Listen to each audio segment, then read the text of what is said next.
سورة سواد آیت نمبر 8 لسم رکو درشتم سپارہ صفحہ نمبر 37 أعوذ بالله من الشيطان الرجيم بسم الله الرحمن الرحيم أأنزل عليه الذكر من بيننا بل هم في شك من ذكري بل لما يذوقوا عذاب أم عندهم خزائن رحمة ربك العزيز الوهاب صدق الله العظيم سورة سواد آیت نمبر 8 لسم رکو درشتم سپارہ کتا سول آیات شي په سورة سواد په ابتدا کې الله تعالی په قرآن مجید باندې قسم او خړلو او الله په خپل قسم خوري چې زما دي قسم وي په دې قرآن مجید باندې چې دا قرآن مجید د نصیحت والا کتاب دی او دا قرآن مجید دا پچا نازل شوی دی په حضور علیه الصلاۃ والسلام باندې نو چې کله دا قرآن مجید په حضور علیه الصلاۃ والسلام باندې نازل شو نو د مکی مکرمه چې کم کافرانو واغي بدا یو اعتراض کولو چې دا قرآن مجید په دې نبی له صلوات و سلام په محمد باندې ولې نازل شو انتهایی دا یو غریب سړی دی مور او پلار چې کم دی بچپن کې وفات دي او دا په دم باندې ولې نازل شوی دی دی بداس یو اعتراض شاند کولو نو الله رب العزت د دې جواب کی دی تا چې آیا د دنیا خزانه ولې د کافرانو سری دي یا چې کم دی د اسمان او د زمکه او د دې پمینس کې چې دا څومره خزانه دي آیا د دې مالکان چې کم دی دا کافران دي چې دا اعتراض کوي کچرته دي د دې خزانو مالکان وي نو دي ته پکار ده چې یو پارسنګ د اسمان ته ولګي او دا وਹੀ بر د اسمان ناراضي نو چې دی که په پیغمبر خدا باندې اعتراض کوي نو پکار ده چې دی دا وਹੀ التنه بند کی نو دا کار چې کم دی سو کولی شي د الله نه بغیر هیڅ کم نشي کولی نو معلومیږي دا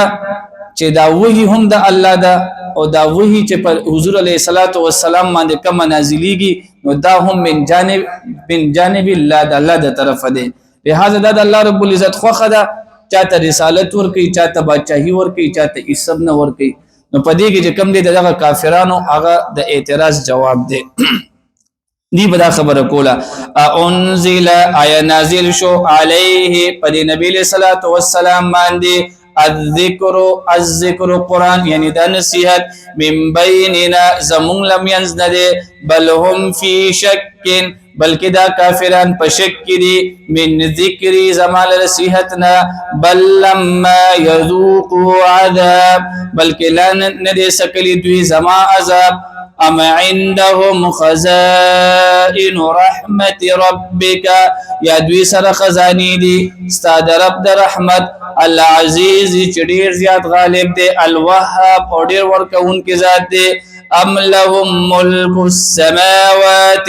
یا د دې کافرانو د پاره بچاهی د اسمانونو والارض او یا بچاهی د ولد ازمکه وما بینهما او یا ست د دې دوانو پمینس کې دي فلیتقوا نو پکار دی چې دا کافران او خيږي فل اسباب وقتل سرا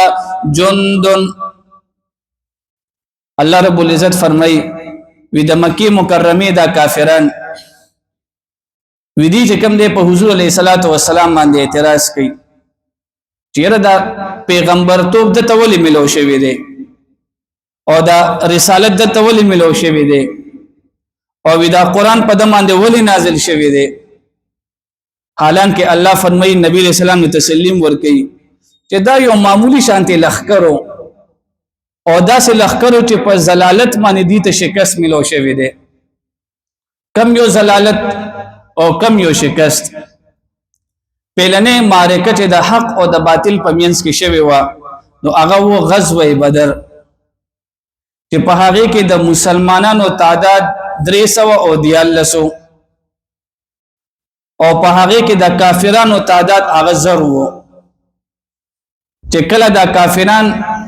دا میدان جنگ ته وتل نو دی ډیر زیات په قبر کې وو ځان سره چې کم دی غانو والا خصم اغستې وي چې کله مونږ د مسلمانانو ته شکست ورکو نو چې کله واپسې کې راځو دا خزه وجه کم دی دی به غانې وي ځان سره به راولو دیدونه دا کم دی پاګه کې وتیو او ځان سره چې کم دی دا دوپړو او باجو والا هغه ټیم چې کم کسانو دایم بوتلی و چې یره زمونږ تعداد خو 1000 دی او د مسلمانانو تعداد 313 دی او مون سره چې کم دی هر یو کسر اسلحه ده او د مسلمان په جماعت کې ټول سلور تلوارونه و نو الله فرمایي وی دي چې کله ال تلاړل نو 313 کسانو دي تډیر په زلالت باندې شکست ورکو اویا سرداران پکې د مکه مکرمه دا چې کم دی دا پکې قتل شول او اویا سرداران پکې دا چې کم دی دا پکې گرفتار شول قیدیان شول نو دا باقی چې کم کسانو نو دی چې کم دی کورونو تراو تختیدل او سونه وخت پورې چې کم دی بیا د خپل کورونو نم راوتل ویره موږ به خلکو ته چې کم دی جواب څنګه ورکو نو الله نبی له صلوات و سلام ته تسلی ورکي دا الله پیغمبر غوډه دا هغه جماعتو چې ډیر مختصرو حالانکه دی هغه ټیم چې 1000 ډیر غټ لخر دی او د 313 په مقابله کې واقعي غټ لخرو الله فرمایي چې دا یو وړو کې شانته لخرو او دا هغه لخرو چې مونږ ولا شکست ورکړو په زلالت سره او دا خبره دا خلک پتا باندې سکی اعتراض کوي چې دا قران په ولې نازل شو او دا رسالت دته ولې ملو شو او دا حضور علیه الصلاۃ والسلام ته په دې آیت کې خصوصا صدا یو تسلی ده چې د دې د خبرو نه ته پریشان کېږم جندون دا یو لخر ده هنالک کوم چې حالتا محزوم شکست خړلې وو من الاحزاب لدي لخرنا واخر الدعوانا الحمد لله رب العالمين